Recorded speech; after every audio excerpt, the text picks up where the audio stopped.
अगर सबके लिए ये 50 की 50 चीजें लेस हो जाएं सभी आत्माओं के लिए, तो फिर सृष्टि की कोई आवश्यकता नहीं है। और सबके लिए कभी हो गया हो ऐसा नहीं होता है, बीच बीच में कुछ कृतार्थ होते रहते हैं, कुछ सामान्य बने रहते हैं, कुछ उससे भी नीचे। तो इसलिए ये सदा अनादि प्रवाह से चली आ रही है, ना कभी इसका कोई आदि है, ना कभी इसका कोई अंत है। तो ये शत अर्ध अरम विंशति प्रत्यआभि, और इसमें 20 प्रकार के खपच्चे लगे हुए हैं। तो ये 20 प्रकार के खपच्चे कौन कौन से हैं? 8 प्रकार का तो तम इन्होंने बताया है।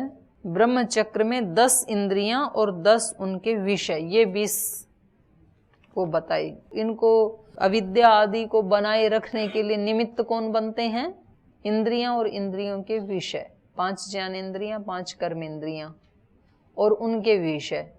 तो उनसे ये बने हुए हैं अज्ञान आदि, तुष्टि आदि। अगर इंद्रियों के विषय और इंद्रियों को हमने जीत लिया तो फिर हमें ये अविद्या आदि, अशक्ति आदि और तुष्टि और सिद्धि आदि ये हमें बांध नहीं सकती हैं फिर। तो अरे किसके बल पे टिके हुए हैं? इन 10 के बल पे टिके हुए हैं, ये इन खपच्चे माने इंद्रियों के बल पे टिके हुए हैं। तो इसलिए विंशति प्रत्याभि, इन 20 खपच्चों के आधार पे ये 50 अरे जुड़े हुए हैं। और अष्टक ही षड्भी ही, 6 अष्टक होते हैं पहिए में।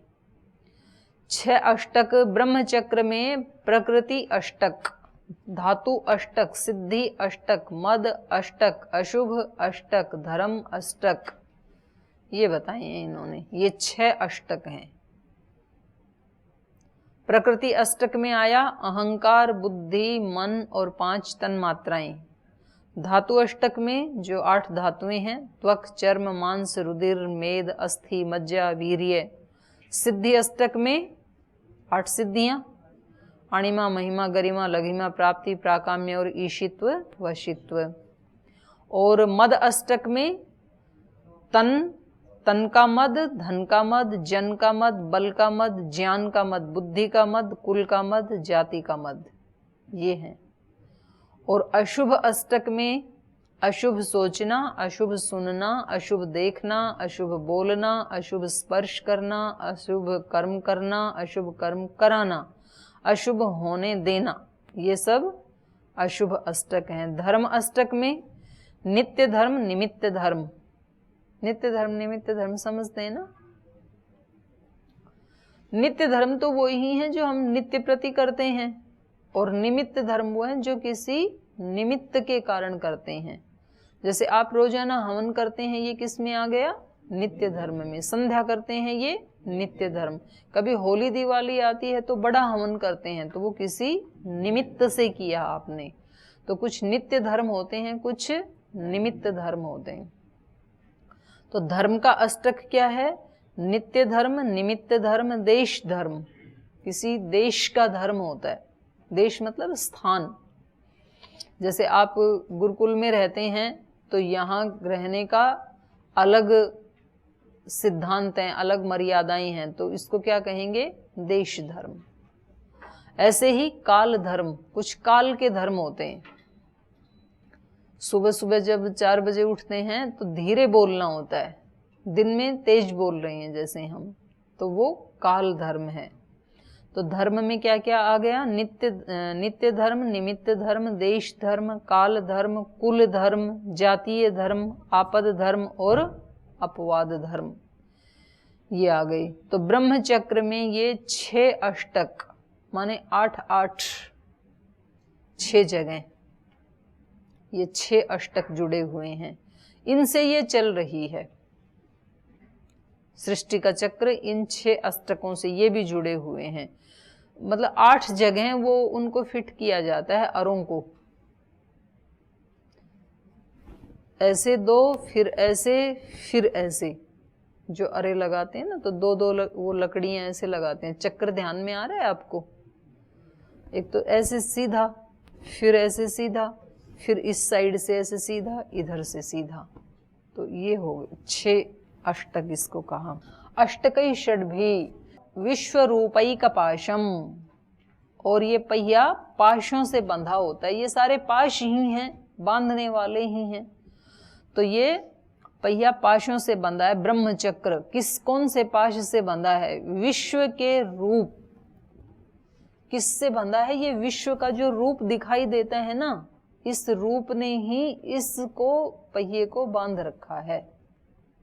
इस रूप में ये जो संसार दिखाई दे रहा है, इस रूप ने ही इस संसार, ब्रह्म के इस पहिए को बांध रखा है, इस चक्र को बांध रखा है। रूप से बंधा हुआ है ये। नहीं, ये सारा रूप जो दिखाई दे रहा है, जिस रूप में ये प्रकृति, ये ब्रह्मांड दिखाई दे रहा है ना, इस रूप ने ही इस चक्र को बांध रखा है। माने ये सारे अपनी अपनी जगह हैं, ये जो ऊपर गिनाए अरे आदि, तो फिर एक रूप बन गई ना, एक आकृति बन गई ना उसकी, तो तभी तो उसको चक्र कहेंगे, वो ऐसे दिखना चाहिए ना। तो इस संसार का ये जो रूप है, इसने ही इस चक्र को बांध रखा है। तो ब्रह्म चक्र को विश्व के रूप ने, इस रूप रूपी पाश ने बांध रखा है। और ये क्या करता है? 3 मार्गों का भेदन करता है। त्रिमार्ग भेदम, 3 मार्गों का भेदन करता है। मतलब उत्पत्ति, स्थिति और प्रलय। ये जो चक्र चल रहा है इस सृष्टि का, ब्रह्म ने जो ये चक्र चलाया है, ये इन 3 का भेदन करता है। पहले उत्पत्ति होती है, फिर स्थिति रहती है, फिर प्रलय होती है। तो यहाँ घूमता रहता है ये। तो इनका भेदन करता है। शुभ अशुभ इन 2 निमित्तों से ये चल रहा है। इसका निमित्त क्या है? द्विनिमित्त, द्विनिमित्तकम एक मोहम। शुभ और अशुभ सृष्टि किसके कारण चल रही है? शुभ अशुभ के कारण। क्योंकि जो शुभ करते हैं उनको पुण्य फल देने के लिए ईश्वर ने ये सृष्टि बनाई, और जो पाप कर्म करते हैं उनको पाप का दंड देने के लिए ईश्वर ने ये सृष्टि बनाई। भोग अपवर्गार्थम दृश्यम, ये दृश्य किसके लिए है? भोग और अपवर्ग के लिए। और जो दोनों से ही ऊपर उठ गए, सुख और दुख, पाप और पुण्य, उनको अपवर्ग देना है। और भोग का मतलब सुख और दुख, तो भोग के लिए बनाई है और अपवर्ग के लिए बनाई है। तो शुभ अशुभ इस चक्र के निमित्त बन रहे, इनके लिए चल रहा है। तो असल में इस चक्र के निरंतर चलने का कारण एक ही है, और वो कारण क्या है? मोह। 2 तो ये निमित्त बनते हैं, लेकिन ये 2 कर्म भी हम किस लिए करते हैं? शुभ क्यों करते हैं हम? शुभ में मोह होता है। शुभ का जो फल है उसमें हमारा मोह होता है कि वो हमें मिले, तो मोह के कारण शुभ करते हैं। अशुभ भी व्यक्ति क्यों करता है? अशुभ भी इसलिए करता है कि मोह होता है, वो उसको हटाना चाहता है। अशुभ कर्म करके, अशुभ का मतलब क्या? किसी की चोरी करना, हिंसा करना, ये सब क्यों करना चाहता है? मोह के कारण। कोई व्यक्ति किसी की हिंसा क्यों करता है? किसी को सुख देने के लिए, किसी अपने को या स्वयं को सुख देने के लिए ही तो किसी की हिंसा करता है। तो मोह हुआ ना, या तो अपने शरीर से मोह हुआ, या तो किसी दूसरे के शरीर से मोह है, तो दूसरे के निमित्त। चोरी क्यों करता है? या तो अपने शरीर को सुख देने के लिए, या तो किसी दूसरे के शरीर को। कोई किसी की चेन चुरा के लाता है, तोड़ के लाता है गले में से, तो क्यों तोड़ के लाता है? या तो अपने शरीर में उस चेन को चढ़ाना चाहता है, अपने शरीर में पहनना चाहता है, या तो कहीं अपने घर में अपनी पत्नी को, माँ को, बच्चे को, बेटे को, बेटी को देना चाहता है, बहन को, किसी को तो देना चाहता है। तो दोनों ही शुभ और अशुभ दोनों ही किस निमित्त से होते हैं? मोह के कारण। तो वास्तव में ये प्रकृति किससे चल रही है? मोह से चल रही है। मोह का अर्थ है मूढ़ता, है जी। अविद्या भी वही है। तो वो मूढ़ता से चल रही है, ये मोह के कारण चल रही है। अगर किसी को किसी से मोह ना हो, आसक्ति ना हो, तो फिर सृष्टि नहीं चलेगी। पैदा करके ऐसे छोड़ देंगे सब अपने बच्चों को, जहाँ जाना है जाओ, पढ़ाई करना है करो, नहीं करनी है मत करो, तो कैसा होगा सृष्टि का स्वरूप? बिल्कुल अस्त व्यस्त हो जाएगा। तो छोड़ दो ऐसे ही। तो वो एक दिन के लिए तो अच्छा लगता है, बोलते एक दिन तो छुट्टी करवा दो, ऐसे रोज बांध के रखते हैं हमारे को, अब ये करना है, अब ये करना है। तो छोड़ दें तो पता नहीं कहीं के कहीं फूल खिले मिलेंगे फिर। इस सृष्टि को चलाने के लिए, इससे ऊपर उठने के लिए आवश्यक नहीं है, इस रूप में इसको चलाने के लिए, क्योंकि हम तो इसी में राजी हैं कि हमारी ये सृष्टि ऐसे सुव्यवस्थित चलती रहे, गुरुकुल हमारा ऐसे चलता रहे, विद्यार्थी हमारे ऐसे चलते, हम तो उसी में राजी हैं। तो उसको बनाने के लिए तो ये जरूरी है, उसको बनाए रखने के लिए, उसके पार जाना है तो भी एक मार्ग से जाना है। पार जाने का मतलब ये नहीं है कि सब छोड़ छाड़ के और इसको नष्ट ध्वस्त कर दो, तो फिर तो ये व्यवस्था भी नष्ट होगी और हम भी नष्ट हो जाएंगे। अब सूरज चांद पृथ्वी सब अपने अपने उसको ऑर्बिट को छोड़ करके इधर उधर घुसने लगे तो वो स्वयं भी नष्ट हो जाएंगे और ये सृष्टि भी नष्ट हो जाएगी। तो ये यहाँ पर सृष्टि का किस रूप में वर्णन किया ऋषियों ने? एक अरे के रूप में, एक चक्र के रूप में, पहिए के रूप में, कि जैसे एक पहिए की बनावट होती है, कैसे वो बंधा रहता है, क्या क्या उसमें अरे जुड़े होते हैं, खपच्चे जुड़े होते हैं, अष्टक होते हैं, और किसके कारण वो किस 3 मार्गों का भेदन करता है, 2 निमित्त से जुड़ा होता है। ऐसे ही ये सारा सृष्टि का चक्र भी चल रहा है। तो सृष्टि को यहाँ ऋषियों ने क्या कल्पना की? चक्र, ब्रह्म चक्र कहा इसको। उन्होंने ध्यान लगाया और उन्होंने पाया कि ये सृष्टि का चक्र तो ब्रह्म चक्र है, ब्रह्म का ही बनाया हुआ चक्र है, ये ब्रह्म से ही निर्मित है, ये और किसी से नहीं चल रही, बल्कि ब्रह्म का ही एक ये विश्वमय रूप है, ये ब्रह्म चक्र है और ये घूम रहा है, आगे बढ़ रहा है। अब आगे ऋषियों ने इस शरीर को एक नदी के रूप में कल्पना की। जैसे नदी चलती है तो उसके कुछ स्रोत होते हैं, कुछ कुछ झरनों को मिला मिला करके फिर एक नदी बनती है। उधर से एक झरना निकला, फिर वो पानी आगे बढ़ा, फिर और उधर से एक मिल गया, फिर वो पानी ज्यादा बना, फिर तीसरा भी एक मिल गया, चौथा मिल गया, ऐसे कई छोटे छोटे झरने से मिला के फिर वो पानी नदी के रूप में बहने लगता है। अब आप जो हरिद्वार में गंगा देख रहे हैं तो गंगोत्री से जो एक झरना फूट रहा है वो तो छोटा सा ही है, तो वो तो आपके कमरे जितनी भी जगह नहीं है, और ये गंगा इतनी विराट। तो वहां से गंगोत्री से लेकर के और ऋषिकेश तक आते आते उसमें अनेकों झरने हिमालय से बहते हुए पानी के उसमें मिलते रहते हैं और फिर ये एक विशाल रूप ले लेती है। तो ऐसे ही इस पिंड को भी, हमारे जीवन को भी यहाँ ऋषियों ने एक नदी के रूप में कल्पना की है कि नदी जैसा ही है ये जीवन भी। पंच स्रोतोंबो पंच योनि उग्रवक्राम पंच प्राणोमिहि पंच बुद्ध्यादिमूलाम पंच वर्ताम पंच दुःखौघवेगाम पंचाशत भेदाम पंच पर्वाम अधीमः। तो ये नदी कैसी है? पंच स्रोतोंबु, 5 स्रोतों से बहने वाले जल वाली।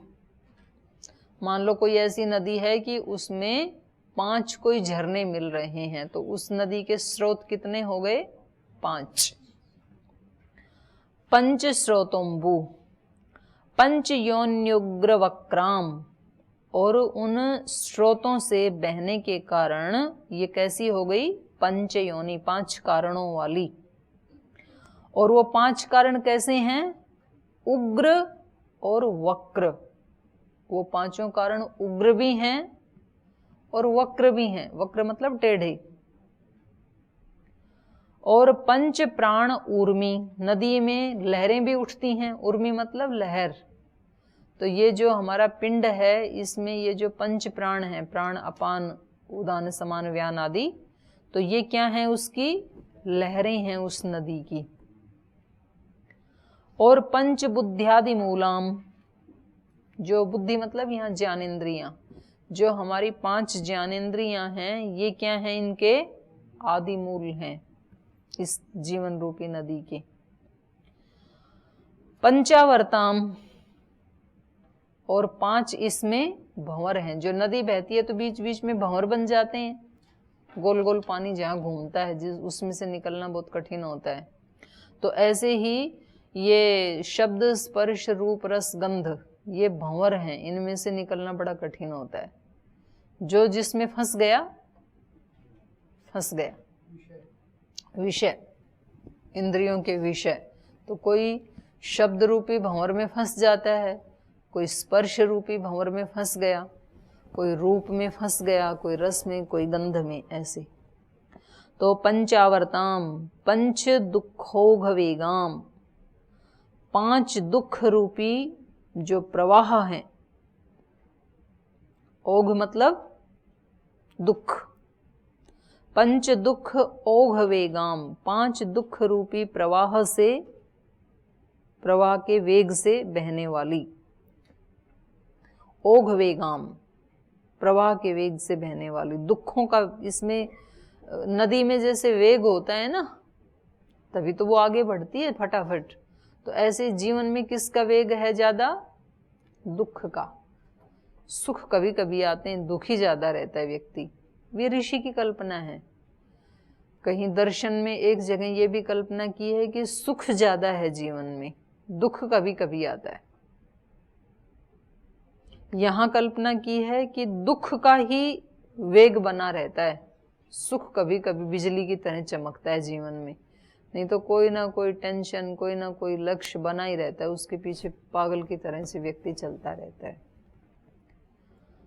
तो पंच दुख ओघ वेगाम, 50 भेदाम, 50 भेद वाली, वो तो पहले ही बताया है। और पंच पर्वाम अधीमः, 5 पर्व वाली, ये जो शरीर रूपी पिंड रूपी जो नदी है, इसका हम अधीम हैं, अध्ययन करते हैं, ऐसे ऋषि कह रहे हैं। तो अब इसमें बता रहे हैं कि संसार अर्थात ब्रह्मांड का ब्रह्मचक्र के रूप में दर्शन करके अब शरीर की नदी से तुलना कह रहे हैं। जैसे नदी का जल कई स्रोतों से फूटता है, कई उसमें झरने होते हैं, ऐसे ही ये शरीर रूपी जो नदी है, इसमें 5 ज्ञानेंद्रियां, इसके 5 स्रोत हैं, और इनमें से ज्ञान रूपी जल फूट करके निकल रहा है। 5 इंद्रियों से 5 प्रकार के ज्ञान हो रहे हैं जीवन में, और उन ज्ञानों के कारण हम आगे बढ़ रहे हैं। तो स्रोत से ही नदी आगे बढ़ती है। तो 5 ज्ञानेंद्रियों से जो हमें ज्ञान होता है, आंख दिखाती है कि ये रूप है, ये बहुत सुंदर है, ये फूल का जो रूप है ये बहुत सुंदर है, तो जाके इसको तोड़ लूं, तो फिर जीवन आगे बढ़ता है उसको तोड़ने के लिए। शब्द कहीं से हमें सुनाई देता है तो हमें लगता है कि ये तो बहुत सुंदर शब्द है, तो व्यक्ति वहां ठहर जाता है। छोटे बच्चे को भी जब रोता है तो वो झुनझुना बजाते हैं, तो बच्चे का रोना बंद हो जाता है फिर, क्योंकि वो उसके साथ आसक्त हो गया, शब्द के साथ। या बहुत रो रहा होता है तो उसको कोई कलरफुल चीज दिखाते हैं, ये देखो देखो देखो, तो वो उसको ऐसे देखने लगता है। तो ये 5 जो ज्ञानेंद्रियां हैं, ये स्रोत हैं इस नदी के, जीवन रूपी नदी के, यहां से बहती है। अगर स्रोत बंद हो जाए तो नदी बंद, आगे बढ़ेगी कैसे, सूख जाएगी नदी। तो 5 ज्ञानेंद्रियों के विषय यदि जुड़ते ना जाएं जीवन में, तो जीवन खत्म, फिर तो जीवन कैसे आगे चलेगा। इन्हीं के कारण ही हम आगे बढ़ते रहते हैं। शब्द स्पर्श रूप रस गंध ये ही आते रहते हैं। तो जैसे नदी के कोई स्रोत होते हैं, कोई योनि होती है, कोई पहाड़ होता है, वहां से वो निकलती हैं, तो कह रहे हैं उसी प्रकार के जैसे जैसा कोई स्रोत होगा, छोटे छोटे झरने हैं तो नदी भी छोटी छोटी होगी, और झरने बहुत बड़े बड़े हैं तो नदी का आकार भी बड़ा होगा। तो ऐसे ही कह रहे हैं कि ये हमारे इंद्रियों के विषय, उनका वेग कैसा है, उग्र है तो जीवन में उग्रता, और थोड़े थोड़े हैं तो जीवन धीरे धीरे चलता है फिर आगे। तो स्रोत के छोटे बड़े होने से नदी उग्र और वक्र हो जाती है, बहुत वेगवान है यदि स्रोत, तो फिर नदी कैसी हो जाएगी? उग्र वेग वाली हो जाएगी और वक्र भी हो जाएगी। वक्र कैसे होगी? वो वेग से बहेगी, जो कोई बाधा डालेगा वहां तो तुरंत वहां से मुड़ के आगे से निकलने लगेगी, तो उसमें वक्रता भी आएगी, क्योंकि वो तो अपने वेग को थाम नहीं सकती है ना, उसको तो आगे जाना ही है। तो ऐसे ही इंद्रियों के जो वेग बहुत प्रबल होते हैं, शब्द स्पर्श रूप रस गंध आदि के, और वहां कोई रोकना चाहे तो फिर व्यक्ति क्या करेगा? फिर वक्रता को धारण करता है, क्योंकि उसको तो वो चाहिए ही चाहिए। शब्द स्पर्श रूप, अगर उसमें बहुत आसक्ति है उसको प्राप्त करने की, तो फिर वो जीवन में वक्रता को धारण करके भी उसकी तरफ ही भागता है, क्योंकि वो प्रवाह आ रहा है ना, उसका प्रवाह प्रबल है। तो फिर जीवन में कुटिलता आ जाती है, व्यक्ति किसी भी माध्यम से उसको प्राप्त करना चाहेगा। झूठ बोलेगा तो गुरुकुल में से ब्रह्मचारी क्यों भाग जाते हैं? इंद्रियों के वेग को रोक नहीं पाते हैं, तो फिर जीवन में वक्रता को धारण कर लेते हैं। तो फिर या तो वो दीवार फांद के भागेंगे या तो गेट के ऊपर झूठ बोल के भागेंगे, या तो घर में दादी को बीमार बता करके भागेंगे, या दादा की मृत्यु बता के, शादी बता के, कुछ भी करके उनको जाना ही है। फिर उसको कोई रोक नहीं सकता है। इंद्रियों का वेग यदि प्रबल है तो फिर नहीं रोक सकता है कोई भी। तो ये जीवन रूपी नदी, उनके स्रोत जो हैं 5 इंद्रियों के, उनके उग्र होने से ये नदी भी उग्र और वक्र हो जाती है। वैसे ही 5 इंद्रियों के उत्पत्ति स्थान पंच महाभूत। इंद्रियां किससे बनी? इंद्रियां कहां से उत्पन्न हुई? 5 भूतों से। स्थूल इंद्रियां तो 5 भूतों से बनी, भौतिक हैं। न्याय दर्शन के अनुसार इंद्रियां कैसी हैं? भौतिक, भूतों से बनी हैं। और सांख्य के अनुसार इंद्रियां कैसी हैं? अहंकार से बनी हैं। जैसे एक तो हमारी आंख का ये गोलक है जो दिखाई दे रहा है, ये किससे बना है? भूत से, पंचभूतों से। और एक आंख के अंदर जो देखने की शक्ति है, चक्षु शक्ति, कभी तो ऐसे भी होता है ना, गोलक तो होता है लेकिन दिखाई नहीं देता, जैसे सूरदास व्यक्ति होते हैं। तो गोलक के अंदर भी जो एक सूक्ष्म शक्ति है वो अहंकार से बनी है। तो ये जो इंद्रियां 5 भूतों से बनी, यहां जो बताया जा रहा है वो भौतिक इंद्रियों के बारे में, गोलक के बारे में बताया जा रहा है। तो जैसे वो झरने भी तो किसी पर्वत से बनते हैं ना, वहां से फूटते हैं। तो ये 5 इंद्रियां किससे बनी? स्थूल। इनका स्रोत, इनका मूल क्या है? पंच महाभूत। जैसे वो किसी पर्वत से फूट के निकलते हैं, ऐसे ये कौन से पर्वत से फूट के निकले? 5 ज्ञानेंद्रियां पंचभूतों से। तो ये 5 भूत इनके उत्पत्ति स्थान हैं, और उनके कारण ही ये उग्र वेग वाली हो जाती है, टेढ़े मेढ़े मार्गों में बहती है। और नदी में तरंगें भी उठती हैं। तो शरीर रूपी जो नदी है उसमें ये 5 प्राण ही तरंगे हैं। जैसे नदी अपने मूल से प्रारंभ होती है, वैसे इस शरीर रूपी नदी का आदि मूल पंचबुद्धि है। पंचबुद्धि मतलब बुद्धि में ये 5 विषय ही होते हैं ना, शब्द स्पर्श रूप रस गंध। तो किसी की शब्द बुद्धि होती है, किसी की स्पर्श बुद्धि, किसी की रूप बुद्धि, रस बुद्धि, गंध बुद्धि। किसी एक विषय की प्रबलता तो ज्यादा होती है, और कभी कभी तो एक से ज्यादा विषयों की प्रबलता भी होती है किसी व्यक्ति में। तो जैसे नदी अपने मूल में प्रारंभ होती है, वैसे इस शरीर रूपी नदी का आदि मूल पंचबुद्धि है। किसी की बुद्धि रूप में है, किसी की रस में, स्पर्श में, शब्द में, गंध में। इन्हीं विषयों में बद्ध मूल होने के कारण ये नदी बहती चली जा रही है। जैसे नदी में आवर्त होते हैं, आवर्त मतलब भंवर जो गोल घूमते हैं। तो जैसे नदी में आवर्त होते हैं, वैसे ही शब्द स्पर्श रूप रस गंध ये नदी के आवर्त हैं, भंवर हैं। बार बार उसको उधर ही घुमाने वाले। भंवर क्या करता है? व्यक्ति को बाहर नहीं निकलने देता, उधर ही घुमाता रहता है। तो ये जो विषय हैं 5, इनका जितना प्रबल वेग होगा जीवन में, भंवर बनेगा, उतना उतना तो हम फंस जाते हैं।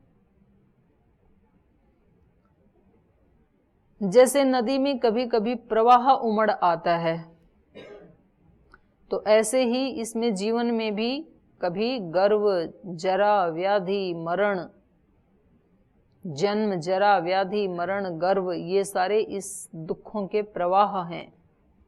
तो कभी तो घमंड के कारण जीवन में प्रवाह आ जाता है, जन्म के कारण, जरा के कारण, व्याधि के कारण और मृत्यु के कारण। ये दुखों के प्रवाह हैं, माने इनसे दुख आते रहते हैं। घमंड करेगा तो दुख आएगा। जन्म से दुख कैसे आएगा? तो वो दूसरा सूत्र है ना न्याय दर्शन का, दुख जन्म प्रवृत्ति दोष मिथ्या ज्ञानाना उत्तरोत्तर अपाये तदनंतर अपायात अपवर्ग। तो ये जन्म ही अपने आप में दुख है। तो आगे आगे वाले को हटाते रहो तो लास्ट में बचेगा जन्म। जन्म को भी हटा दिया, जन्म को हटा दिया तो दुख भी हट गया। फिर तो गर्व से, जन्म से, जरा से, बुढ़ापे से भी दुख मिलता है। बुढ़ापे में एक तो वैसे लोग उपेक्षा करने लग जाते हैं, नेग्लेक्ट करते हैं, और दूसरा बेचारे की इंद्रियां भी उसका साथ देती नहीं है, संसार भी साथ देता नहीं है। तो ये जरा अवस्था, तो ये बता रहे हैं गर्व, जन्म, जरा, व्याधि, व्याधि से सबको दुख होता है, मरण से सब। तो ये 5 क्या हैं? दुखों के प्रवाह हैं।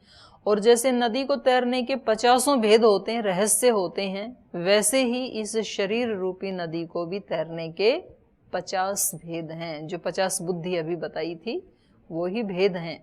एक ही चीज या तो हमारे लिए मौका होती है या तो हमारे लिए धोखा होती है। जब कोई प्रतिकूलता आती है ना, तो वो एक मौका भी है और वो एक धोखा भी है। हम किस रूप में ले रहे हैं, हमारे लिए वो ही साबित होता है। तो ये 50 के 50 क्या हैं? तरीके हैं इसको तैरने के। और जैसे नदी के जोड़ होते हैं, वैसे शरीर रूपी नदी के भी ये 5 जोड़ हैं, अविद्या, अस्मिता, राग, द्वेष, अभिनिवेश। तो इस प्रकार से ये नदी बह रही है। तो इसकी आगे भी हम चर्चा को जारी रखेंगे। अभी तो समय हो गया, तो अभी यहीं पाठ को विराम देते हैं।